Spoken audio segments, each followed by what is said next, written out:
What's going on, everyone? Welcome to my first video on this channel. This channel is mainly going to be about Batman Arkham stuff and Suicide Kill the Justice League. But who knows, maybe it will become a variety channel. Anywho, the topic of this video I will be discussing is my review on the new Suicide Squad Kill the Justice League, and what I like about it, disliked, and what the future of the game looks like. If you like this video, please give it a like and subscribe to the channel.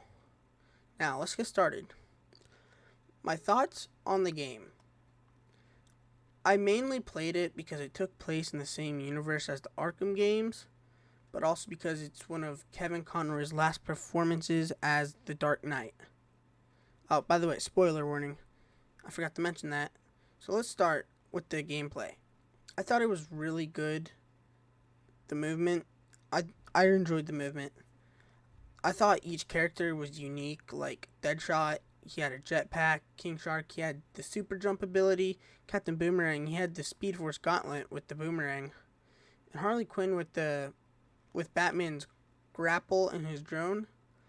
Harley was probably the slowest, Deadshot was probably the second slowest, in my opinion, but Captain Boomerang and King Shark, I think they were both about around the same speed. But yeah, I mainly played Harley, even though she was definitely the slowest. But I really enjoyed her transversal. So, yeah. Now, for the gunplay, I really enjoyed it.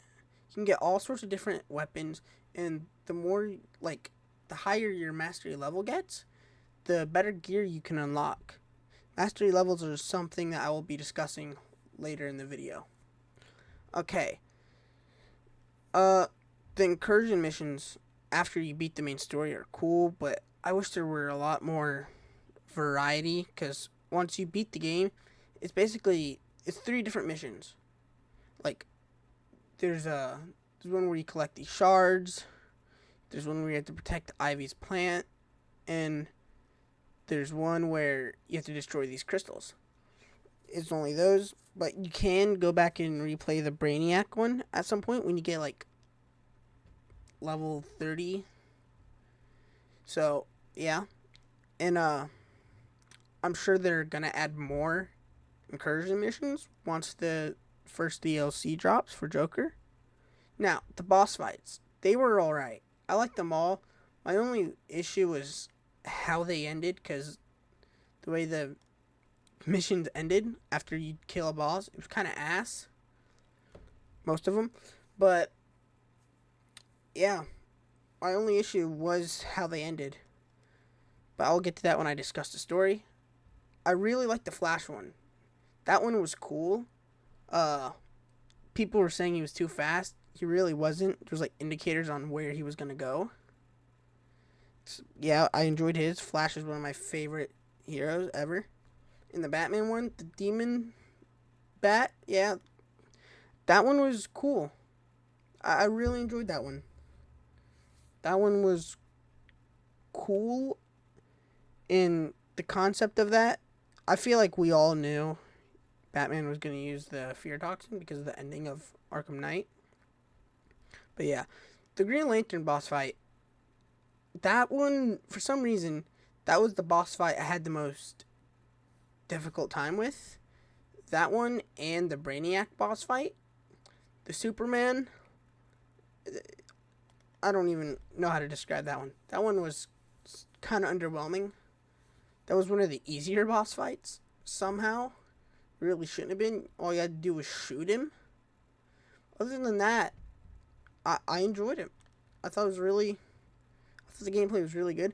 The map itself, I love the map. Metropolis it's big. I don't think it's as big as Arkham Knight's map, but I could be wrong. I also love how there was Easter eggs all over the city. Like, you could find different references to other villains and heroes. Like, there was Black Manta references, there's a Green Arrow, Deathstroke. It was so cool. It was awesome. It really was. Now let's talk about the story. I like the story. I thought the concept of having to kill the Justice League was cool, and how they were brainwashed by Brainiac. I loved each character of the squad. That was cool. Tara Strong, she killed it as Harley Quinn as usual. I also loved King Shark. He was like the happy character, I guess is the best way to describe it. He was like the most innocent, I guess.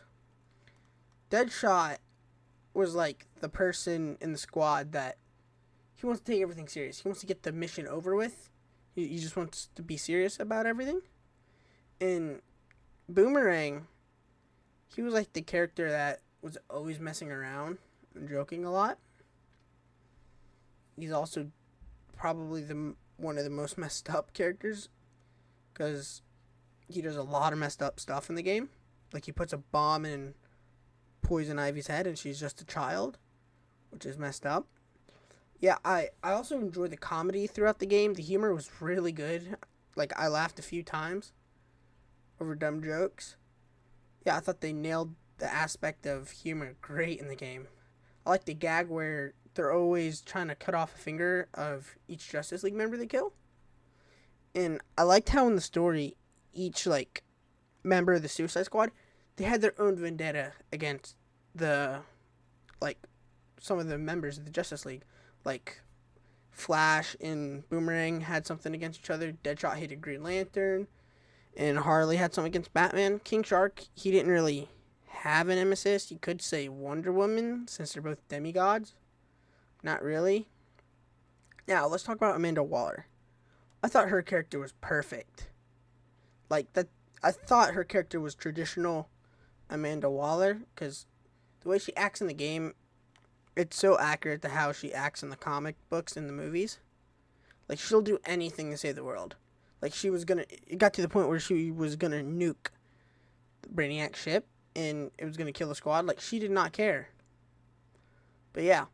Now, let's talk about the Justice League themselves. My favorite was Batman, because, well, it's Batman, and who doesn't like Batman? I love the Flash. He's probably my second favorite DC superhero. He was funny like traditional Flash from the comics.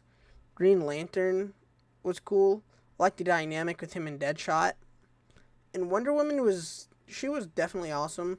I loved what she was dealing with in the game. She wanted to save the rest of the League without killing them. And she was also like telling the Suicide Squad to leave Metropolis. I thought that was a nice touch. And Superman. Let's talk about Superman.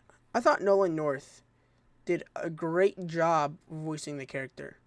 I would have loved to get a Superman game. It was such a missed opportunity. I know there's a canceled one that was going to be in development at one point.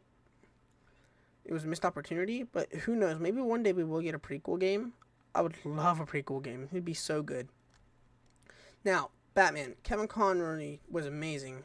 Kevin Conroy is always amazing. I loved seeing, like, what an evil version of Batman would be like if it was portrayed by him. He did a fantastic job as usual.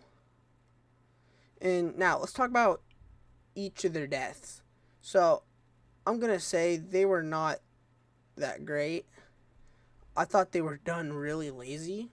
Like the Flash, he just dies. You just shoot him and then he's dead in the boss fight. Like he just flat out dies. There's no dialogue or anything. He's just dead. The same thing with Superman. You just shoot him a few times, he's dead. I thought it was really lazy, and it definitely could have been better. Wonder Woman by far had the best death because it was the most meaningful in the story. It had the most meaning. And Batman, his death was just disappointing, man. It was kind of a disrespect to the character on how he died. On the character, not Kevin Conroy. People who say it's a disrespect to Kevin Conroy are disgusting. They're just terrible human beings who are using a dead man's name to hate on a game. But Arkham Batman's death was so bad, it should have been better because this version of Batman, a lot of people grew up with. This is some people's definitive version of the character.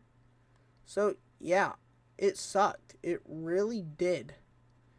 But what I would have done is I would have had his and Wonder Woman's roles reversed. He should have been in Wonder Woman's shoes. Like, he should have been the one trying to save the League. He's the one that should have fought Superman, and he's the one that should have died. His death would have been a lot more meaningful instead of getting shot in the head by Harley Quinn. But it was really nice to see this version of the character one last time. He could return. Who knows? I know there's some theories that the Justice League don't die, which who knows? But I feel like since Kevin Conroy's dead, they're not gonna recast him unless they get Roger Craig Smith back, which is very possible. Now, let's talk about Brainiac. He basically wants to terraform Earth into his old planet called Kalu, something like that. I thought it was cool. I mean, it's kind of old because we get a lot of multiversal, or not multiversal. When there's like a space villain involved, they're always trying to do something to the Earth to turn it into their old planet. So I thought it was alright. It seemed kind of unoriginal, to be honest. Now, let's talk about the multiverse, the Elseworlds aspect of the story. I think it's cool, and it does set up a bunch of opportunities for the future DLC. Like Joker, he's coming out in March next month. And a cool detail I liked is when you go to like Earth 2 and you look at the photos of like the posters of the Justice League members, you can see like some really cool differences between the main our universe and between that universe. Like for example, instead of Jon Stewart on Earth 2, it's Hal Jordan. I thought that was really cool. And Barry Allen, instead of Barry Allen on Earth 2, it's Wally West. And on Earth 2, Wonder Woman has silver armor instead of the gold armor like she does on Earth 1. I thought it was really cool, and you can tell that they were doing a lot with this. Like, they're doing a lot with the Elseworlds. That's like the main point of the game. I feel like the live service element hasn't even really started yet. It's definitely going to start when Joker comes out. Because, like, that just leaves the opportunities. That just leaves the door open. We could have, like, so many cool characters. Like, I know Deathstroke is confirmed. Mr. Freeze, his wife. I don't know who the other person is. But, yeah, like, could you imagine, like, Reverse Flash in the game? That would be so cool, dude. I would love to have Reverse Flash as a playable character. Or Killer Frost. That's also a good one. But, yeah, that's what I thought of the story.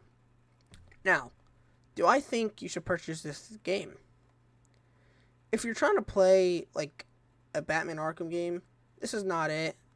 The mechanics in the game, in the Arkham games, they're completely different. But if you just want to play a fun DC game, then yeah, I think you will enjoy the game. If you typically play looter shooters, then yeah, this is by far better than the Avengers game. And if you play stuff like Destiny, then yeah, you'll enjoy this game and you should buy it. Do I think you should buy the deluxe? No. Maybe if you wanted to get the early access when pre-ordering the game. But now, no, you just get a few outfits for each character, get a battle pass token, and you get some free weapons. It's not worth it, in my opinion. You're better off just buying the standard edition. But yeah, if you enjoy the looter shooter aspect, I guess, of the game, or if you just want to follow the story of the Arkham universe itself, then yeah, you should buy this. Like, you will enjoy this game. I know the game is kind of like getting bad reviews right now, but I feel like people are just hating on it. Like, it's definitely getting too much hate. Like, an unnecessary amount of hate. But yeah, this was my review of the game. If you guys play this game, let me know what you guys think of it in the comments. If you enjoyed this review, please leave a like on the video and subscribe to the channel. Goodbye, guys, and have a great day.